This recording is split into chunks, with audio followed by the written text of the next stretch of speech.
1986, Newtown, Connecticut. Una atractiva auxiliar de vuelo desaparece durante una gran tormenta de nieve. De repente había desaparecido una madre de 3 niños. Era muy alarmante. La policía más tarde descubrirá que ha sido víctima de un brutal asesinato, aunque por ahora no hay pistas sobre la identidad del asesino.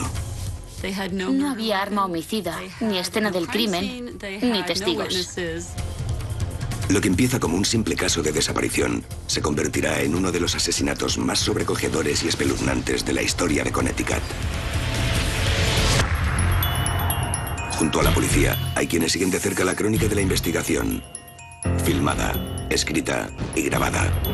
Ellos son los primeros testigos de la opinión pública. A través de su lente capturan los más oscuros capítulos del crimen.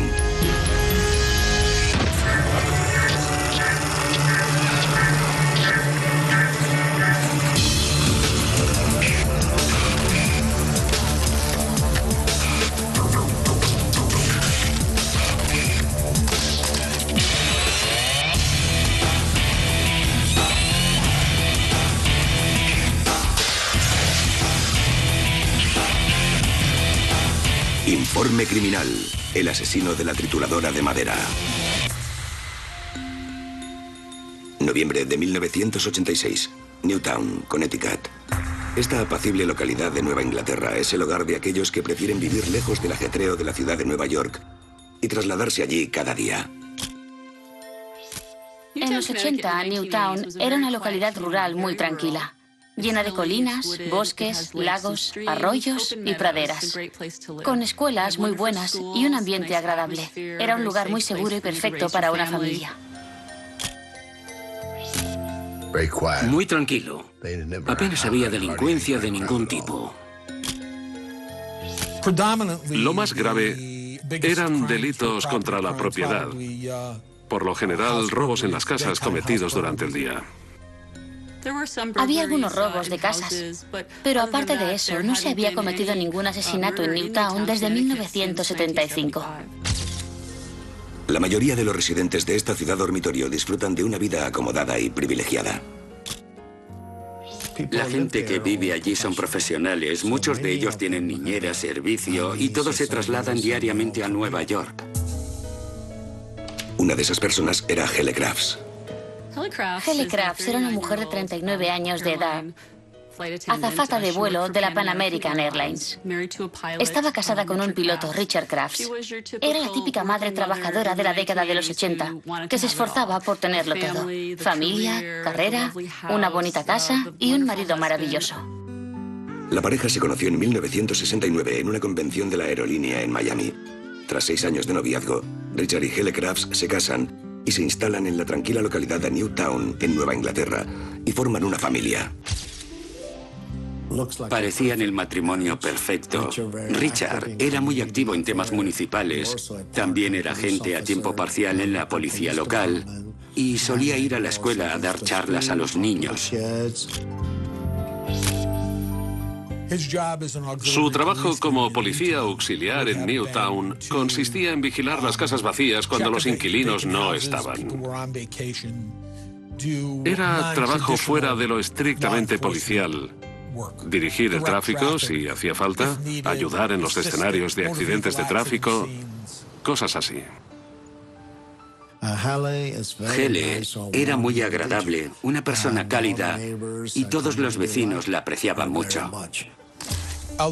Era una persona encantadora, una madre cariñosa y trabajadora que adoraba a sus hijos. Hele y Richard tenían 3 hijos que iban a la escuela aquí en Newtown. A veces venían a la escuela a dar charlas profesionales como auxiliar de vuelo y piloto. Para ayudarles con los niños, vive con ellos una niñera, Dawn Marie Thomas. La contrató la señora Crafts debido principalmente a que viajaba mucho por su trabajo, igual que Richard. 18 de noviembre de 1986. Esa noche, Hele Crafts vuelve a Newtown después de un largo vuelo desde Frankfurt. Llegó al aeropuerto JFK y ella y otra azafata volvieron juntas en coche a casa. Según sus compañeros, Hele está contenta de poder estar en casa para Acción de Gracias. Había luz en el domicilio, así que dedujo que Richard estaba en casa y entró corriendo. Los niños y Richard estaban allí, a punto de empezar a cenar, y entonces se puso a nevar. Al anochecer, una enorme tormenta de nieve cae en Newtown y por todo el condado. Para ser noviembre, no era habitual ese tipo de nevadas. Fue muy húmeda, se fue la luz. Hubo un corte de electricidad generalizado en el área de Newtown. A la mañana siguiente, cuando Richard Crafts se despierta, parece que Hele ya se ha ido al trabajo. Todavía sin electricidad, Crafts despierta a los niños y a la niñera, Dawn Marie. Richard Crafts la despertó y le dijo que se apresurara porque llevarían a los niños a casa de su hermana. Parece ser que la niñera le preguntó a Richard por la señora Crafts. Le dijo que Hele se había levantado y vestido y que había salido de casa hacía una hora con su equipaje de vuelo. Richard Crafts deja a Dawn Marie y a los niños en casa de su hermana Karen, en la vecina localidad de Westport, donde sí tienen corriente. Le dice a su hermana que volverá a recoger a los niños y regresa a su casa en Newtown para comprobar la electricidad. Algo más tarde, se restablece el servicio. Richard recoge a sus hijos y regresa a casa, pero siguen sin noticias de Hele.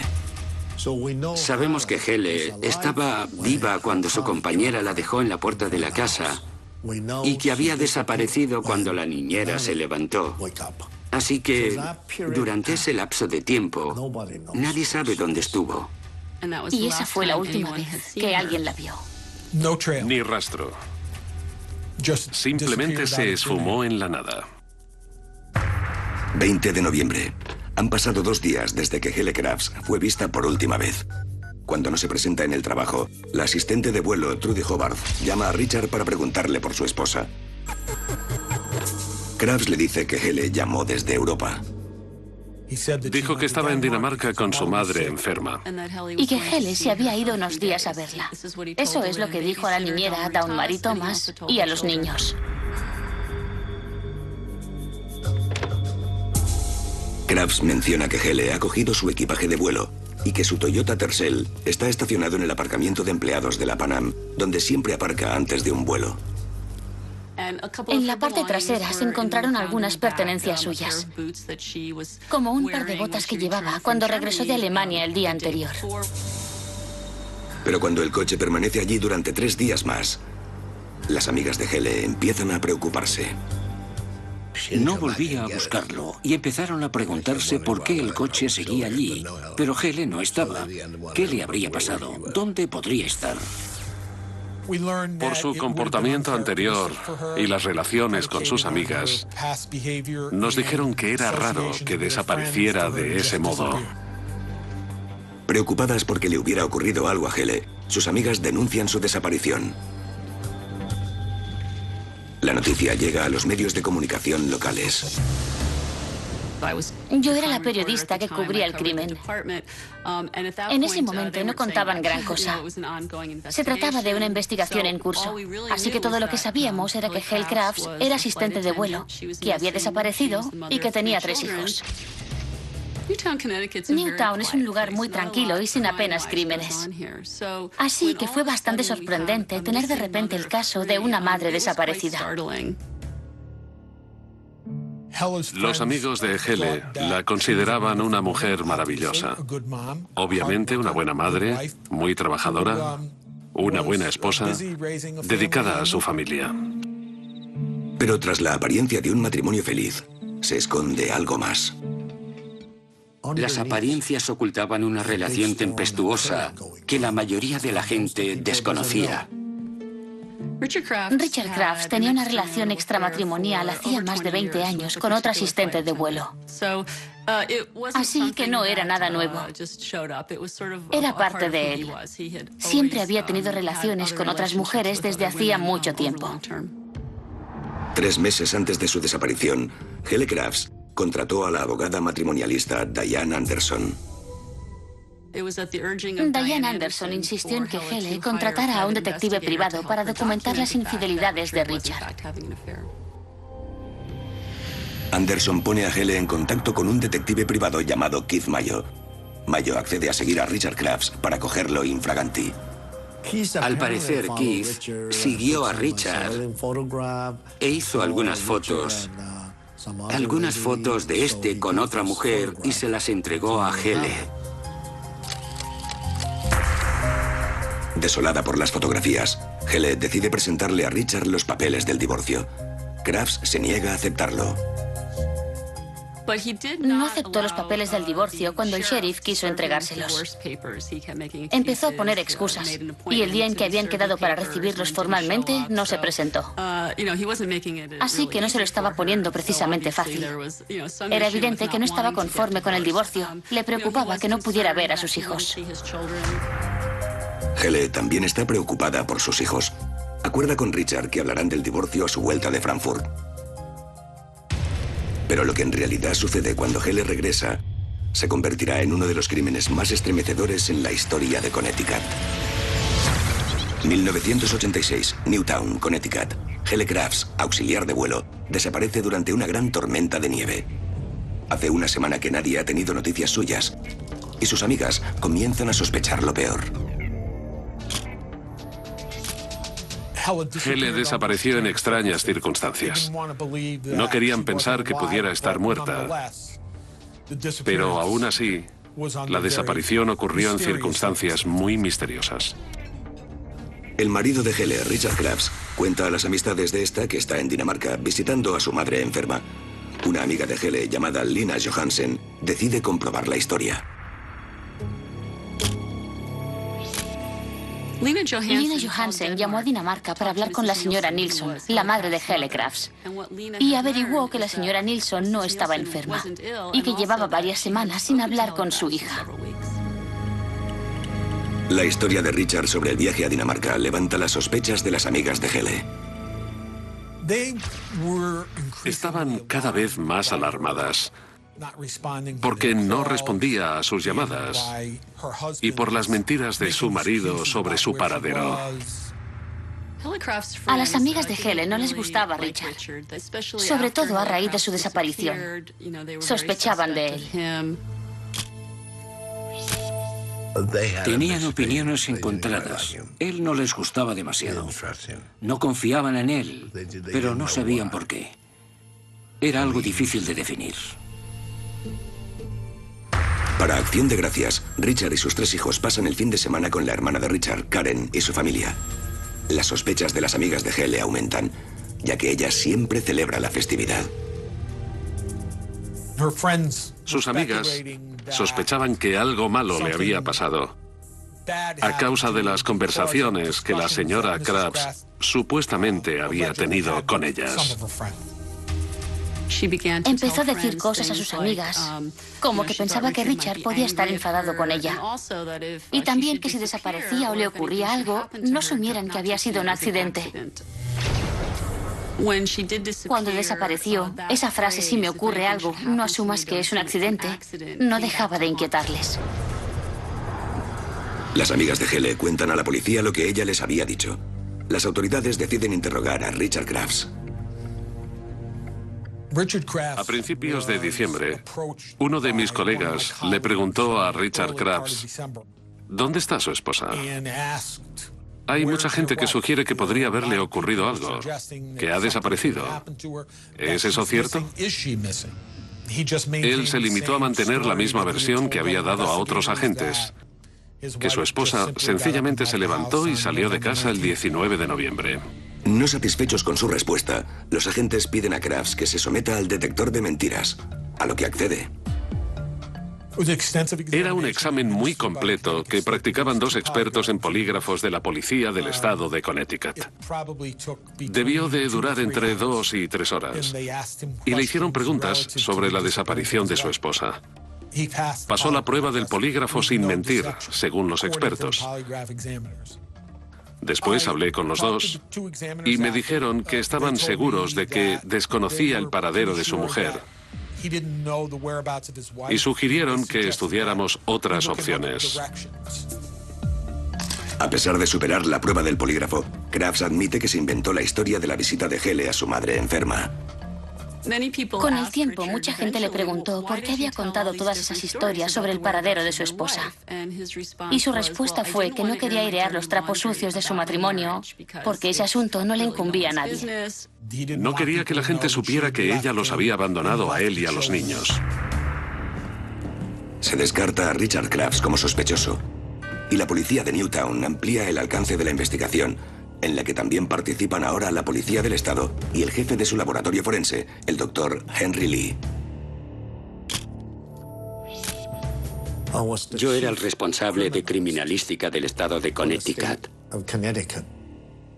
Se pusieron en contacto conmigo para que el laboratorio forense colaborara en la investigación.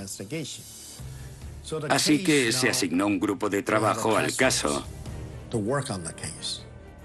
Crafts pasó 2 veces la prueba del polígrafo y seguían sin lograr avances, por lo que decidimos preparar el caso entre todos.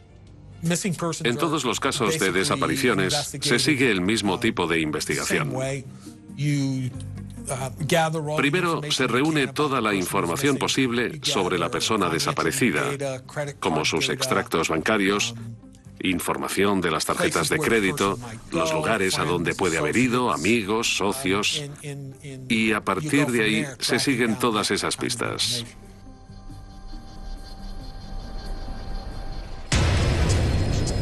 Han transcurrido 2 semanas desde que se vio a Hele con vida por última vez.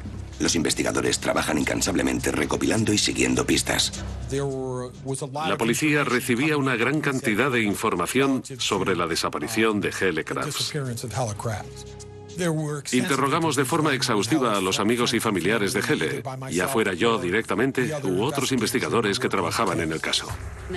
También se empezó a interrogar a los vecinos y a consultar los extractos bancarios para ver si la tarjeta de crédito de Hele se había utilizado en algún lugar y si había hecho alguna llamada telefónica con esas tarjetas que existían en los 80. Pero no se había producido ninguna actividad por parte de Hele Crafts. A pesar de los esfuerzos, la investigación no conduce a ninguna pista sólida. La policía es consciente de que cuanto más tiempo pase, más probabilidades hay de que algo malo le haya ocurrido a Hele Crafts. De repente, se produce un gran avance en el caso. El detective privado Keith Mayo y la niñera Dawn Marie Thomas acuden a la policía con una revelación sorprendente. La señora Thomas dijo a los investigadores que había visto unas manchas en una moqueta y que, posteriormente, el señor Crafts la retiró de su dormitorio. El sorprendente testimonio levanta suspicacias de nuevo contra Richard Crafts como principal sospechoso. ¿Es él el responsable de la desaparición y asesinato de su propia esposa?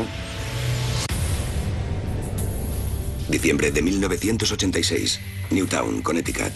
La policía investiga la repentina desaparición de la azafata Hele Crafts, ocurrida la noche del 18 de noviembre, durante una gran tormenta de nieve. El esposo de Hele, el piloto Richard Crafts, está en el punto de mira de la investigación. Llevaba desaparecida desde el 19 de noviembre. Se había perdido la cena de Acción de Gracias con la familia. Habían pasado algunas semanas desde que fue vista por última vez y estaban muy preocupados por su paradero.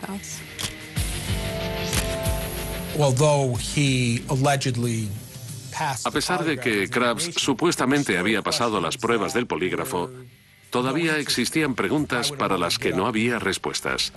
¿Cómo era posible que una madre se levantara una mañana y se fuera sin despedirse de sus hijos? La gente se preguntaba cómo una mujer que amaba tanto a sus hijos podía desaparecer sin decirle nada a nadie.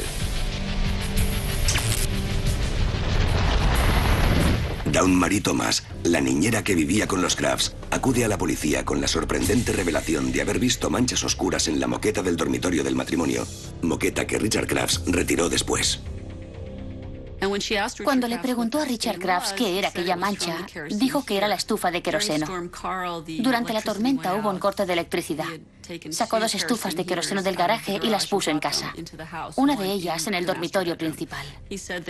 Dijo que se había derramado queroseno de la estufa y que había tratado de limpiarlo. Explicó a la policía que había sacado la moqueta de casa y la había llevado a un vertedero de Newtown. No negó haberla quitado. Cortó la moqueta en tiras de 60 centímetros porque así resultaba más fácil arrancarla y la llevó al vertedero.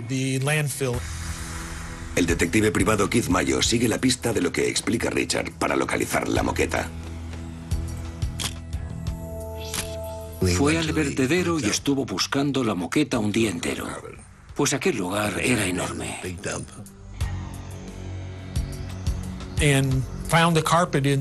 Encontró la moqueta en el vertedero y la puso a disposición del equipo de investigación que la llevó al laboratorio científico forense para analizarla.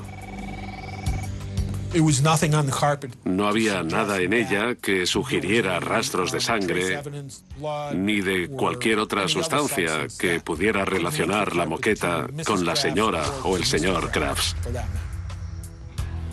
A pesar de este revés, el detective Keith Mayo continúa intentando convencer a la policía de que Richard Crafts es el responsable de la desaparición de Hele Crafts.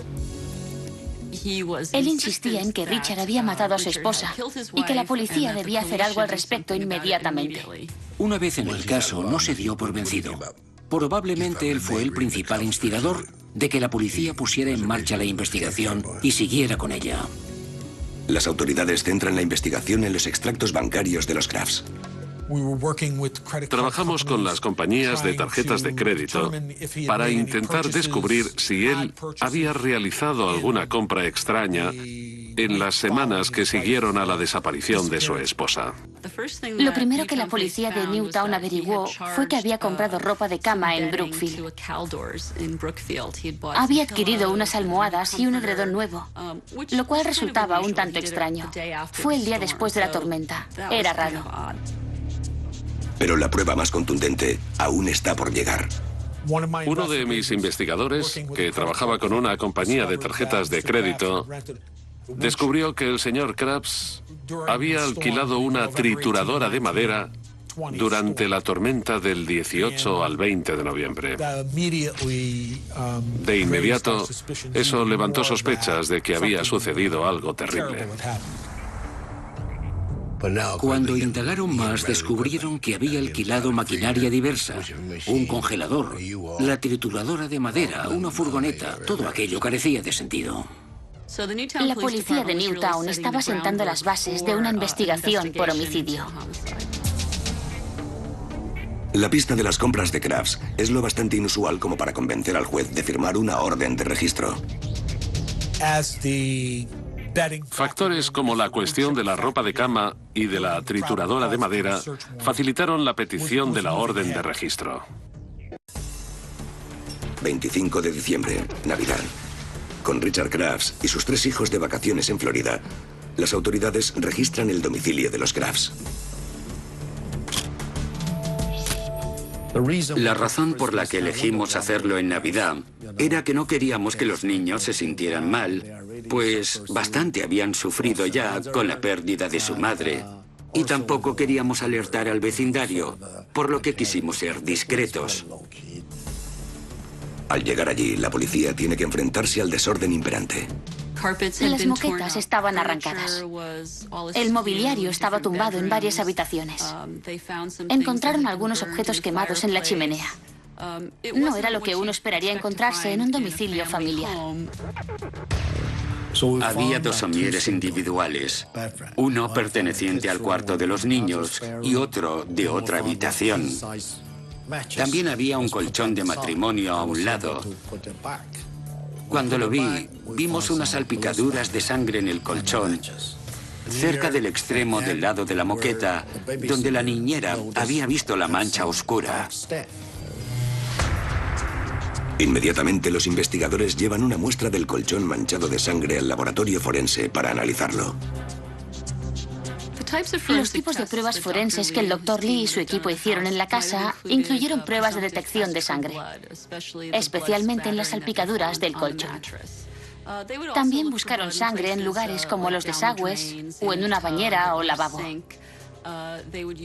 Emplearon luminol en las paredes para ver si también había salpicaduras de sangre allí.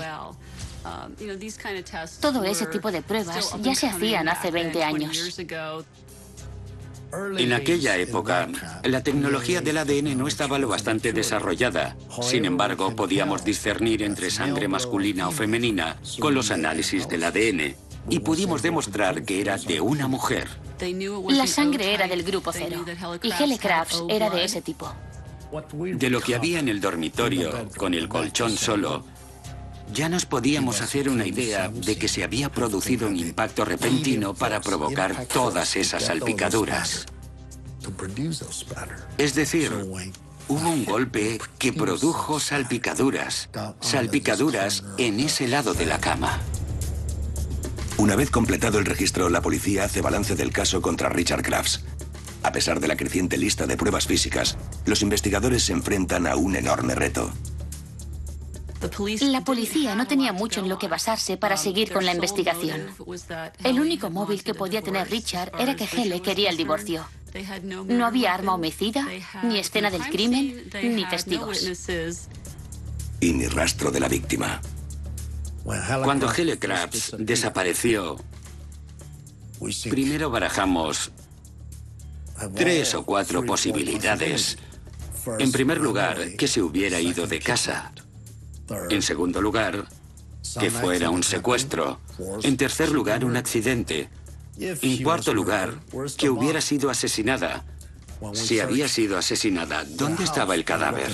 Cuando registramos el domicilio, miramos en la nevera, incluso en la fosa séptica, por todas partes, y no encontramos su cuerpo.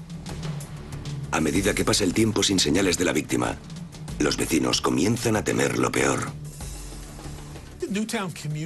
La población de Newtown deseaba que la señora Crafts reapareciera. Se trataba de una ciudad tranquila. Allí no se producían asesinatos. 29 de diciembre. Se produce un giro en el caso. El conductor de una máquina quitanieves, llamado Joseph Hine, declara que vio una misteriosa figura sola en un puente la noche del 19 de noviembre. El señor Hine vio a un hombre en medio de la tormenta. Era muy extraño. Vio una trituradora de madera en el puente del río Housatonic y a Richard Crafts manejándola. El testimonio de Joseph Hine convierte a Richard Crafts en persona de interés número 1 en la desaparición de Hele Crafts. También lo sitúa en la escena de un crimen horrible. Diciembre de 1986, Newtown, Connecticut. El conductor de quitanieves, Joseph Hine, cuenta a la policía que vio a Richard Crafts usando una trituradora de madera sobre un puente durante la nevada del 19 de noviembre, la noche en que su esposa, Hele Crafts, desapareció misteriosamente. Era o muy tarde de madrugada o temprano por la mañana. No había nadie en la calle. No había electricidad. Los únicos coches que circulaban eran los vehículos del departamento de tráfico. Salir con ese tiempo era arriesgar la vida. Por eso le resultó tan extraño. Hine está convencido de que el hombre de la trituradora de madera es Richard Crafts. Hine llegó a decir que cuando se acercó con el quitanieves, el señor Crafts le hizo el gesto de que lo rodeara. Y volvió a ver a Crafts con la trituradora. Hacia el amanecer seguía trabajando. Y Hine lo encontró muy sospechoso. La historia del señor Hine fue muy importante porque situaba al señor Crafts en aquel puente de acero. Hine dice a la policía que Crafts apuntaba la trituradora de madera debajo del puente, hacia el lago Zoar. Todos queríamos saber dónde estaba el cadáver. Gracias a la declaración de un testigo, pensamos que el lugar más probable era el lago Zoar. Las autoridades entran en acción de inmediato. Trajeron una furgoneta con equipos de investigación criminal y empezaron a tamizar los montones de virutas de madera que había a lo largo de toda la orilla del lago.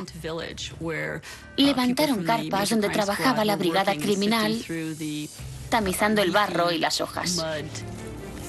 La prensa local descubre los avances policiales. Yo había estado en el lago Zoar al principio de la investigación. Era interesante ver cómo trabajaban frenéticamente.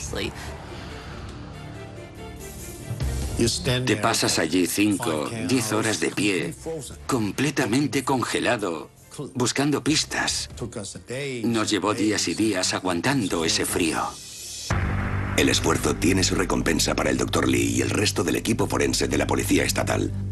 Encontramos 56 pequeñas astillas de hueso, 2.660 pelos. Encontramos un diente con un trabajo dental especial. Además, había un implante dental. Encontramos media uña de un dedo del pie y parte de un dedo. Menos de 100 gramos de materia humana. Y así es como conseguimos preparar el caso para demostrar que había una persona desaparecida y que aquellos eran restos humanos. Los investigadores tienen pruebas suficientes para resolver el misterio de lo que le sucedió a Hele Crafts. Por primera vez tenían un cadáver. Ya podíamos afirmar con seguridad que Hele Crafts había sido asesinada. Un examen cuidadoso de los fragmentos de hueso revela cómo el asesino de Hele Crafts se deshizo de los restos. Cuando empezamos a analizar los fragmentos de hueso, no lográbamos determinar qué instrumento ordinario podía producir ese tipo de astillas si no era una trituradora de madera comercial. En el laboratorio, el Dr. Lee y su equipo analizan cada uno de los elementos recogidos en la escena del crimen. Pudimos comparar cabello de dos fuentes, del cepillo para el pelo y del cabello encontrado en la orilla del río. Observamos que el pelo había sido decolorado y teñido. Esos 2.670 cabellos encontrados en el río también estaban decolorados y teñidos y habían sufrido el paso por la trituradora de madera. Los investigadores continúan peinando las inmediaciones del lago Zoar en busca de más pruebas. Se encontró una carta triturada en la zona donde el señor Hine había visto al señor Crafts. Y el correo resultó ser correspondencia de la madre de la señora Crafts. Encontramos fragmentos de tela de color verde azulado. Según la niñera, se trataba de su camisón favorito. Creemos que la carta probablemente estaba en el bolsillo de su camisón y quedó triturada junto con él. Se encontró una porción de uña de pie con esmalte de color rosa. Encontramos ese esmalte de uñas en su casa. Pudimos identificarlo en uno de los frascos. El Dr. Lee y su equipo hacen un balance de la extensa lista de pruebas físicas. Pudimos relacionar los cabellos. Pudimos relacionar el diente. Pudimos relacionar los huesos. Y pudimos relacionar las astillas. En la escena del crimen, los buzos de la policía efectúan un descubrimiento crucial en el fondo del lago Zoar. El equipo de buzos encontró una motosierra. Cuando los buzos sacaron la motosierra a la superficie, los forenses la examinaron. Creo que había tejido humano en la sierra eléctrica. En la motosierra, dentro de la zona del motor, había mucha grasa, lo que nos facilitó el trabajo. Todos los restos, las virutas de hueso, tejido, pelo, fibras, todo se quedó pegado a la grasa. Aunque el número de serie ha sido eliminado, la policía consigue restaurarlo y localizar el punto de venta de la máquina. Era una tienda de Newtown que vendía motosierras. Hablamos con el dueño y dijo que guardaba el recibo en una caja de zapatos. $499 pagados con Visa por una motosierra, firmado por Richard Crafts. El número de serie era E5921616. Lo recordaré siempre, porque cuando descubrí ese número sentí la excitación de haber encontrado una pista. Esa pista relacionaba la motosierra con Richard Crafts. Era un gran progreso. Los investigadores ya tienen suficientes pruebas para acusar a Richard Crafts del asesinato de su esposa. Creo que el hallazgo de los restos del cuerpo sentenció su detención. Finalmente había un cadáver. Hay que recordar que nunca se había producido un arresto, y mucho menos una condena en el estado de Connecticut o incluso en los Estados Unidos sin un cadáver. Siempre se necesita un cadáver en un homicidio para demostrar que hubo una muerte. 13 de enero. Las autoridades se personan en el domicilio de los Crafts para efectuar el arresto. La policía debe actuar con extrema precaución.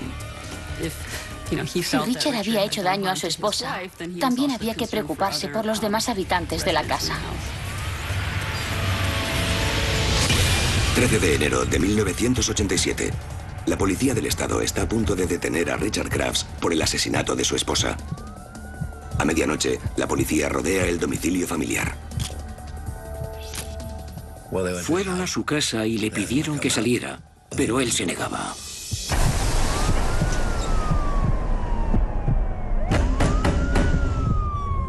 Transcurre media hora.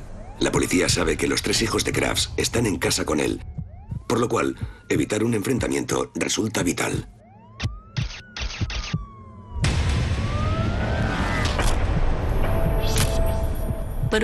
Pero al final salió.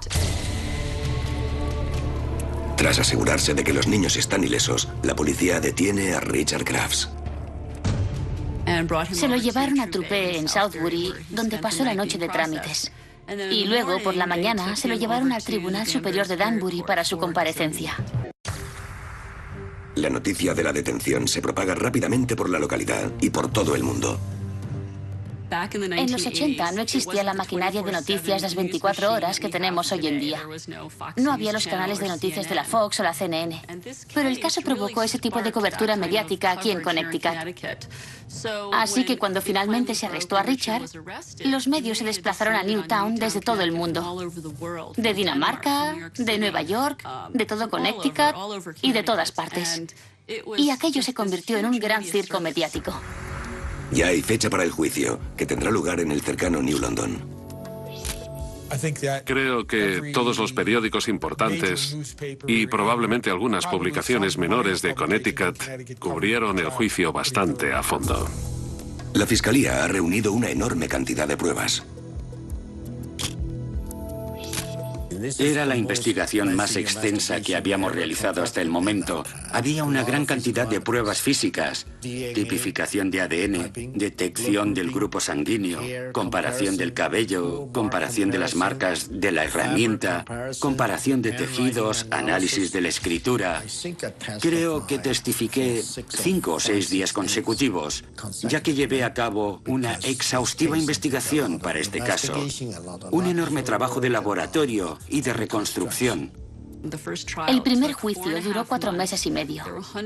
Había cientos de testigos, casi miles de pruebas y documentos probatorios, y se presentó muy a conciencia. Sucedía tal cantidad de cosas que comenzó a prolongarse. Fue largo y agotador. A los 4 meses de iniciarse el proceso, el juicio sufre un revés. Fueron 17 días de deliberaciones, lo que lo convertía en el juicio más largo de la historia del Estado. Un miembro del jurado se negó a continuar deliberando porque había votado a favor de la absolución y no pensaba cambiar de opinión. Esta noche ha llegado al límite. A la hora de cenar ha salido de la sala del jurado diciendo que se iba y que no pensaba volver si no era a rastras. El juez de la causa se ve obligado a declarar nulo el juicio. Se organiza un segundo juicio, esta vez en Norwalk, Connecticut, lejos de Newtown, para evitar que la atención de los medios influencie al jurado. Había canales de televisión grabando con sus cámaras. Había emisoras de radio y un montón de periodistas de todo el estado de Connecticut. Creo que los medios de comunicación tenían sus propios juicios formados. Todos pensaban que Richard era culpable y solo iban a presentar esa versión de la historia. 7 de septiembre de 1989. El segundo juicio tiene lugar sin interrupciones. A pesar de la abrumadora lista de pruebas en contra de Richard Crafts, la fiscalía se enfrenta a un enorme reto. Era muy difícil reconstruir el asesinato de Hele Crafts porque no había escena del crimen, arma homicida ni testigos. Con lo cual lo que realmente sucedió era pura especulación por parte de la fiscalía. El fiscal Walter Flanagan recrea el crimen para el jurado.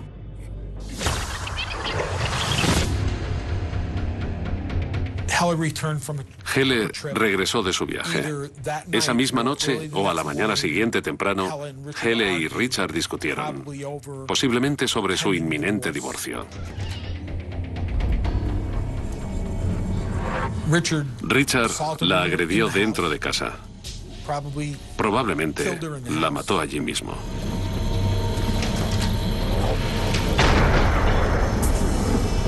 Lo que sospechamos era que Hele recibió un golpe con un objeto contundente. Y Richard era bastante fuerte.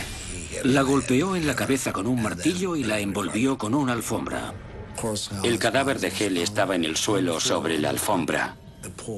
Lo que Marie vio probablemente era el charco de sangre.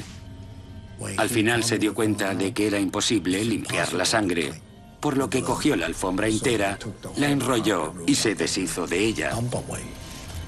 Pero entonces tenía un cadáver. ¿Dónde iba a ocultarlo? La llevó al patio trasero, la puso en un congelador y la dejó allí un día entero. Cortar un cadáver fresco resultaba bastante difícil, pero una vez congelado se puede cortar en secciones.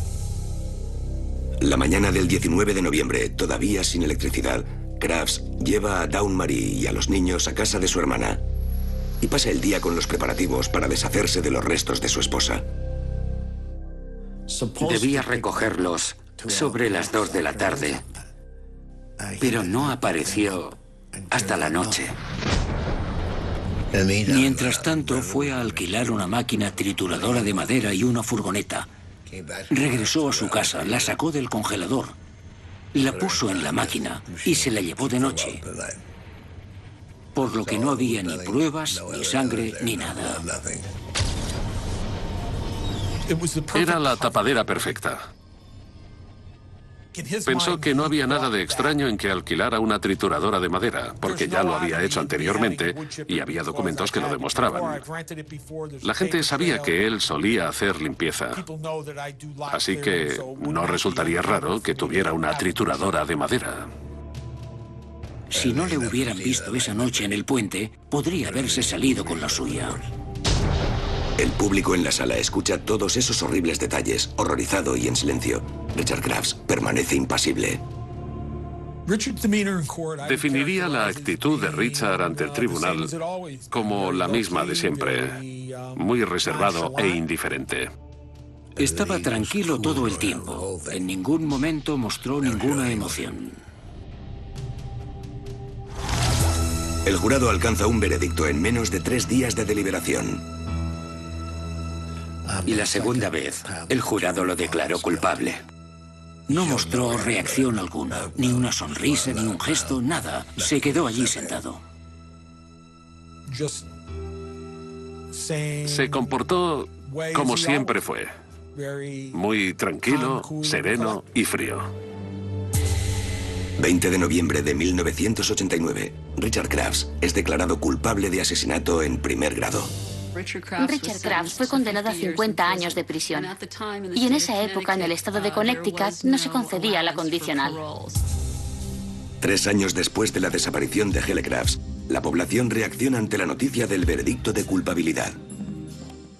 A pesar de que fueron necesarios 2 juicios para condenarlo, creo que se hizo justicia. Richard Crafts hoy en día vive en el centro penitenciario de Summers, en el estado de Connecticut. Permanece en una prisión de máxima seguridad, un lugar horrible. Es una cárcel enorme. El caso dejará una huella duradera en los habitantes de Newtown y en todos los que se esforzaron para que se hiciera justicia al nombre y a la memoria de Hele Crafts. El juicio de Richard Crafts por asesinato fue una ocasión única en la vida para un periodista.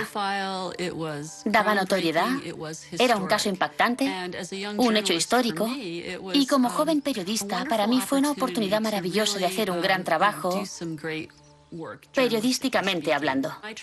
Me esforcé por ser muy objetiva y presentar ambas versiones, lo cual es muy difícil en un caso tan complejo como este.